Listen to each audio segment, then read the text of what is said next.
어제부터 오늘까지 많은 눈이 내릴 것으로 예보되면서 걱정한 분들 많으시죠. 다행히 전국의 눈과 비는 대부분 잦아들었습니다. 그런데 유독 올겨울에 눈비 소식이 잦다는 생각 들지 않으시나요? 또 포근했다 추웠다 기온도 종잡을 수 없죠. 그 이유가 뭔지 궁금한데요. 반기성 K웨더 예보센터장과 얘기하는 시간 마련했습니다. 네, 센터장님 안녕하세요. 네, 안녕하세요. 네, 올 겨울에 유달리 센터장님과 인터뷰를 자주 하게 되는 것 같습니다. 예. 자, 그만큼 날씨 관련 소식이 많이 전해지고 있는데, 전국에 큰 눈이 예보됐었는데, 밤 사이에 눈이 얼마나 온 겁니까? 가장 많이 온 게 제주도 삼각봉이 7.5cm, 그다음에 충북의 괴산이 5.9cm, 충주가 5.6cm, 그리고 서울이 2.7cm가 내렸죠. 실제로 예상한 것보다는 좀 적은 양이 내린 겁니다. 예. 지금 서울에는 눈이 안 오는데, 센터장님 지금 대전에 계시잖아요. 아, 그곳 네네. 날씨는 지금 어떻습니까? 대전은 어제 그 눈이 거의 내리질 않았어요. 대전 쪽이 기온이 높다 보니까 비로 거의 내렸고요. 눈은 아주 새벽에 살짝 날리는 정도만 내렸고, 현재는 맑은 날씨고요. 다만 이제 안개가 좀 짙게 낀 그런 날씨입니다. 예. 예상보다 눈과 비가 많이 내리지 않았더라도 혹시라도 기온이 낮아지면서 도로가 언건 아닌가 출근길에 걱정하시는 분들 많이 계실 텐데요. 아, 지금 상황 어떻다고 봐야 될까요? 일단 뭐 큰 대도시 같은 경우는 저 메인 도로들은 다 제설 작업이 끝나서 괜찮을 것 같은데요.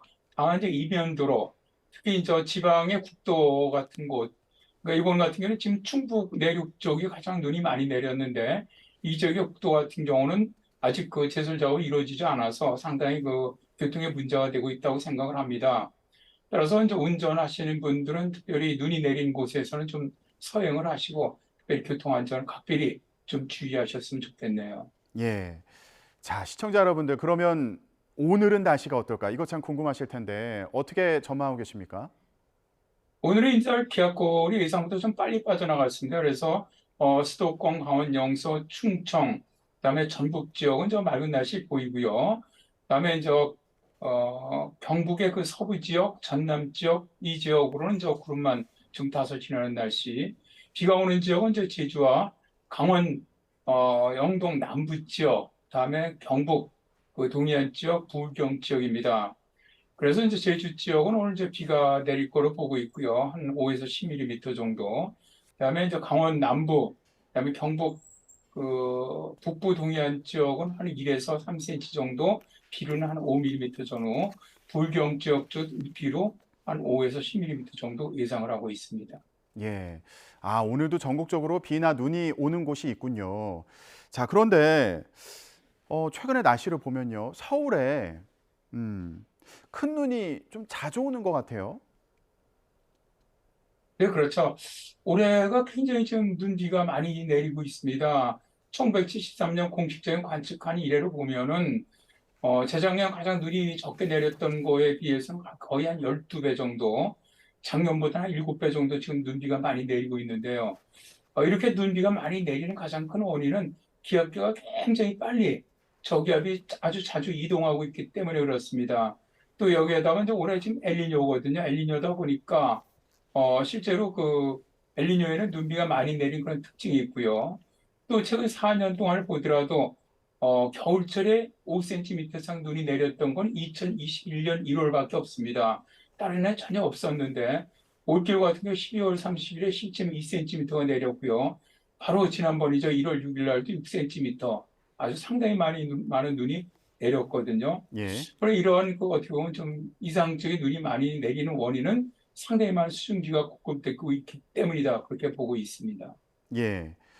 아, 지금 말씀 들어보면 서울에 이례적으로 큰 눈이 좀 예년에 비해서 자주 내리고 있고 또 전국적으로 눈뿐만 아니라 비도 올 겨울에 자주 내리고 있는 그런 상황인데 그 원인 중에 하나로 엘니뇨의 영향이 있다 이렇게 말씀을 해주셨습니다. 어떤 영향을 미치는 겁니까? 일단 이제 엘니뇨가 발생을 하면 통계적으로 봐도요, 지금까지 1972년 이후에 엘니뇨가 총 18번 겨울철에 발생을 했는데, 그중에 11번의 겨울이 눈비가 더 많았습니다. 그러니까 통계적으로도 엘니뇨 때 좀 많이 내리고요. 두 번째 이제 엘니뇨 발생을 하게 되면은 서태평양 쪽의 그 대류 활동이 좀 작아지면서 이 파가 이동을 해와서 일본 남부 쪽으로 고기압성 순환을 만들게 되면은 우리나라 쪽은 남서기류가 유입이 되면서 저기압이 아주 자주 통과하는 이런 특징을 보이고요.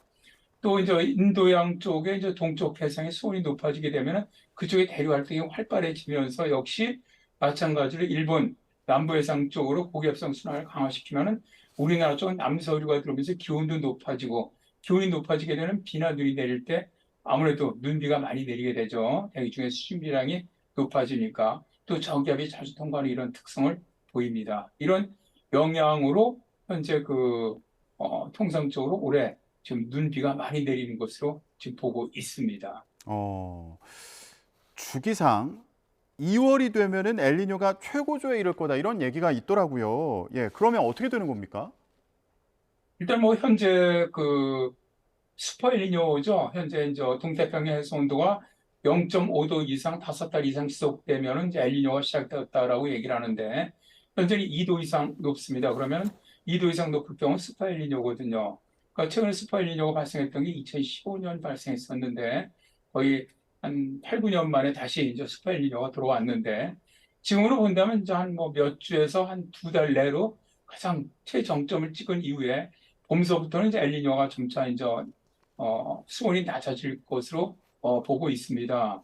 그래서 봄철로 접어들면은 일단 뭐 정점은 지나고 엘니뇨는 점차 이제 약해질 거로 보고 있는데 이렇게 되더라도 현재 뭐 여러 가지 예상을 본다면 왜냐하면 이 바다의 열 용량이 크기 때문에 지금까지 작년뿐만 아니고 재작년부터 이 바다의 이 해수 온도가 급속히 상승을 했었거든요.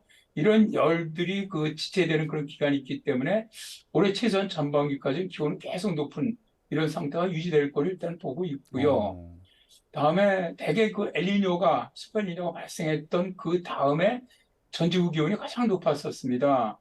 그러니까 2015년에 엘니뇨가 발생을 했고 2016년 기온이 전지구가 가장 높았는데 이미 이제 작년에 그 기온은 넘어섰고요.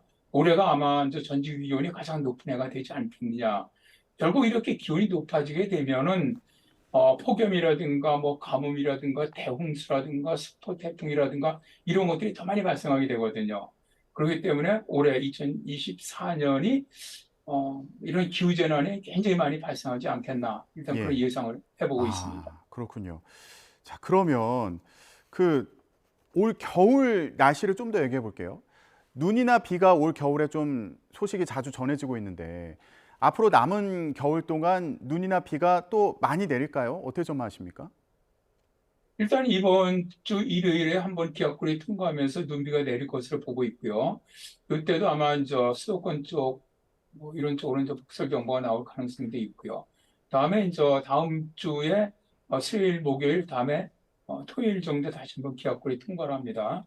근데 문제는요, 이런 기압골이 통과를 할 때 기온이 얼마나 낮으냐, 높으냐에 따라서 이제 눈으로 내리느냐, 비로 내리냐는 문제는 있는데, 음, 다만 강수량, 어쨌든 이 강수량은 상당히 많은 그런 패턴이 유지될 거로 보고 있고요. 남은 겨울 2월까지도 몇 차례 정도는 이런 폭설, 어떤 이런 특보가 발령되는 이런 경우가 발생할 것으로 이렇게 예상을 하고 있습니다. 네. 그러면 올 겨울, 남은 겨울 동안 기온은 전반적으로 높게 유지될 거다 이렇게 전망하시는 겁니까? 그렇죠. 엘니뇨가 있는 해는 대개 이제 겨울 기온은 높습니다. 상대적으로 좀 높은데 일단 뭐 1월 기온은 원래 기상청 예보는 평년과 비슷하다. 2월은 평년보다 다소 높다 이렇게 예상을 했는데 거의 뭐 평년보다 약간 높은 이런 현상이 될 것으로 보고 있고요. 자, 이제 뭐 이번 주도 지금 큰 추위 없이 일단 뭐 다음 주까지 다음 주 월요일만 기온 약간 떨어지고 다음 주 말까지도 거의 평년보다 기온이 높을 거로 보고 있거든요. 근데 이제 문제는 뭐냐면 이렇게 기온이 높다가도 급격하게 북쪽에서 한파가 내려오면 기온이 뚝 떨어지는 이런 현상이 어, 발생하고 있다는 거거든요. 예. 그러니까 기온에 어떻게 보면 이러한 진폭, 기온의 변화의 진폭이 아주 큰 이런 현상이 올해 지금 전 세계적으로 나타나고 있고요. 우리나라도 올겨울에 몇 차례는 그런 현상이 나타나지 않겠나 이렇게 예상을 합니다. 예. 센터장님께서 올해는 이상기후의 해다. 이런 취지로 좀 말씀해 주셨는데 이게 전 세계적인 현상이지 않습니까? 그런데 지금 잠깐 설명해 주셨는데 이게 북극 폭발 때문이다. 이런 얘기가 있더라고요. 이게 어떤 현상입니까? 북극 폭발이라는 것은 북극에 있는 차원 공기가 아주 작은 지역으로 급속하게 쏟아져 내려오는 이런 형태, 그 아크틱 브레스트라고 부르는데요. 이게 이제 대개 발생한 원인은 그 제트기류가 사행을 하면서 깊게 내려오는데 내려오는 폭이 좁을 경우입니다. 그러면 그 좁은 쪽으로 아주 깊게 한파가 쭉 내려오는 건데요. 지난주에 그 유럽, 북유럽 쪽으로 아주 강하게 이런 그 아크틱 브레스트, 그러니까 북극 폭발이 내려왔었죠. 그래서 뭐 거의 스웨덴이라든가 핀란드 같은 경우 40도, 영하 40도 이하로 떨어지면서 엄청난 그 기록을 다 깼죠. 뭐 모스크바 같은 경우도 평년 기온보다 거의 15도에서 20도 정도 낮았고요. 이렇게 이제 제트기류가 급격히 내려오는 지역으로는 한파가 내려오는데 그 주변으로는 이제 그렇게 되면은 저기압이 발달합니다. 그러다 보니까 지난주부터 이번 주 초까지 이 프랑스라든가 독일이라든가 이탈리아라든가 남부 유럽 쪽이죠. 그리스라든가 발칸반도 쪽으로 엄청난 지금 폭우가 내리고 있거든요. 음, 근데 이런 현상이 지금 그 유럽 쪽만 있는 게 아니고요. 현재 지구 쪽의 북반구를 보면은 이렇게 아크틱 브레스트, 그러니까 북극 폭발이 내려오고 있는 지역이 유럽과 미국 쪽에 두 군데가 있습니다. 어, 미국도 지금 미국의 중부 쪽으로 내려왔던 이 북극 아주 강한 북극 폭발 이런 것이 지금 동부 쪽으로 옮겨왔거든요. 그래서 지금 미국 기상청은 한 900만 명에게 북극 폭발, 여기에 동반되는 게 브리자드, 폭설이라든가 한파라든가 강풍 이런 것들이 동반됩니다. 그래서 경보를 내렸고 또 미국의 북동부 지역은 30cm 이상의 폭설도 예상을 하고 있고요.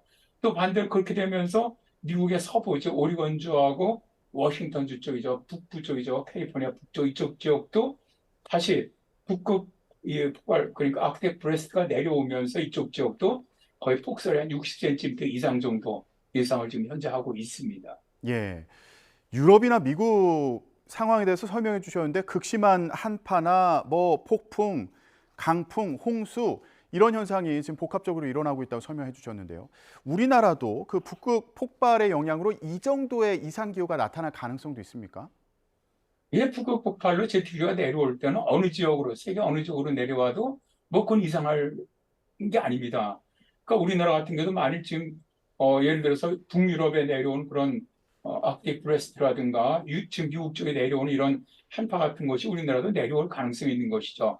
그게 뭐냐면 아주 이 제트기류가 깊게 사용을 하면서 급격하게 북극의 한계 침투해 내려오면 우리나라 쪽으로 우리나라도 아주 극단적인 한파가 올 가능성이 있습니다.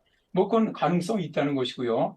아직 뭐 오겠다 이거는 아직은 모르지만 이러한 그 기후 변화가 발생을 하면 이런 극단적인 현상이 더 자주 발생을 하거든요. 기온의 진폭도 더 커지게 되고. 그래서 어쨌든 뭐 겨울에 한파가 몇 차례 더 올 거는 음, 보이는데 이 정도의 한파가 올지는 뭐 예측은 아직은 좀 어렵습니다. 예. 그래서 그럴까요? 원래 겨울철에 사만사온이라고 그러는데 이제는 11온 구한이다. 뭐 이런 말도 있더라고요. 이런 영향일까요? 어떻게 보십니까? 그렇죠. 기후변화의 특성이 가장 큰 게 이 기온의 진폭이 크다는 것이거든요. 그러니까 쭉 뭐 거의 막 12일 동안 따뜻한 날씨가 유지되다가 다시 한파가 내려오니까 한 열흘 정도 한파가 이렇게 발생을 하면 뭐 12온, 10한 이렇게 되는 것이고 몇 년 전 같이 뭐 20온, 뭐 5한 이런 날씨. 그러니까 굉장히 지금 우리나라 겨울 날씨는 원래 세만사원이라 그래서 시베리아 고기압이 내려오면 3일은 춥고 4일 그러니까 이동성 고기압이나 혹은 저기압이 통과하는 4일은 따뜻하다 이런 패턴이 있었는데 이런 패턴이 이제 완전히 사라졌죠. 그러니까 굉장히 불규칙한 그런 음, 날씨. 그러니까 완전 뭐 말씀하신 거는 뭐 예를 들어 11원 구한이지만 이런 것들이 다음번에 나타날 때는 뭐 15한, 뭐 12온 이런 식으로 발생할 수 있다는 것이죠. 이러한 그 어떻게 보면 불규칙성이 굉장히 자주 나타나는 것이 겨울 특성이고 올해도 우리나라도 역시 마찬가지로 이런 현상이 지금 발생을 하고 있습니다. 예. 아, 종잡을 수 없는 날씨에 대비가 필요하겠군요. 여기까지 듣겠습니다. 지금까지 반기성 K웨더 예보센터장이었습니다. 말씀 고맙습니다. 네, 감사합니다.